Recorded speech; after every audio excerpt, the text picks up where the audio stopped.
जय श्री राधे कृष्णा। आपके अपने YouTube चैनल पर आपका स्वागत है। आज आप सुनेंगे भगवान भोलेनाथ की कृपा की एक बहुत ही सुंदर कहानी।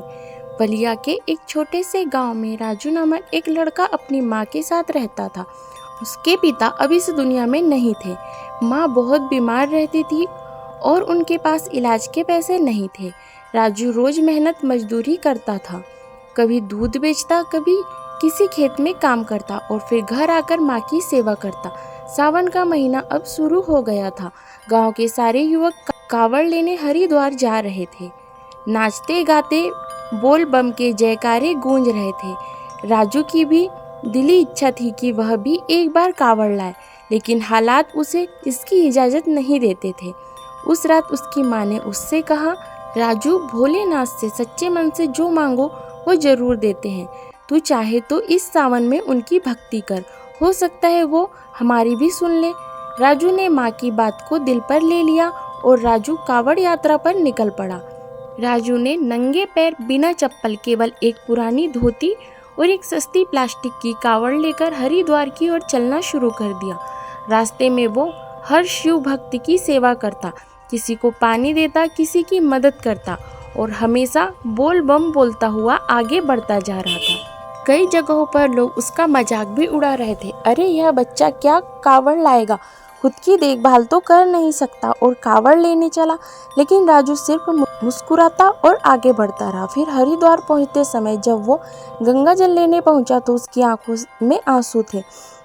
वो शिवलिंग के सामने बैठ गया और बोला, हे भोलेनाथ, मैं आपके पास कुछ मांगने नहीं आया, बस माँ की बीमारी मेरे से देखी नहीं जाती, इसलिए मैं यहाँ आया हूँ।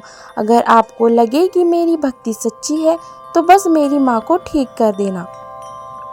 उसी रात जब राजू गंगा तट पर सो रहा था, उसने सपना देखा। सपने में एक साधु उसके पास आए और बोले, बच्चे, तूने निस्वार्थ प्रेम से भगवान को पुकारा है, अब तू घर जा, तेरी माँ तो ठीक हो चुकी है।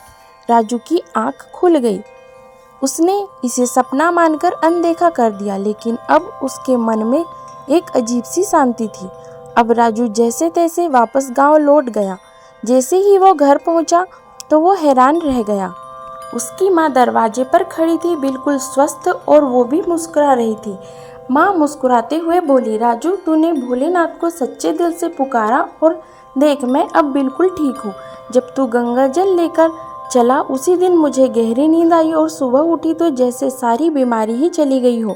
गांव वालों ने यह चमत्कार देखा और सब राजू को गले लगाने लगे। लोग उसे भोले बाबा का सच्चा भक्त कहने लगे। तो इस तरह भोलेनाथ ने राजू और उसकी माँ पर कृपा करी। तो यह थी आज की कहानी। इस कहानी से हमें यह संदेश मिलता है कि सच्चे मन से की गई भक्ति कभी भी व्यर्थ नहीं जाती। भोलेनाथ केवल बड़े बड़े दानी से नहीं, सच्ची भावना और प्रेम से प्रसन्न होते हैं। और भोलेनाथ की कृपा आप सभी पर यूं ही बनी रहे। आपको आज की यह कहानी कैसी लगी, कमेंट करके ज़रूर बताएं। साथ ही हमारे चैनल को सब्सक्राइब जरूर करें। जय श्री राधे कृष्णा। धन्यवाद।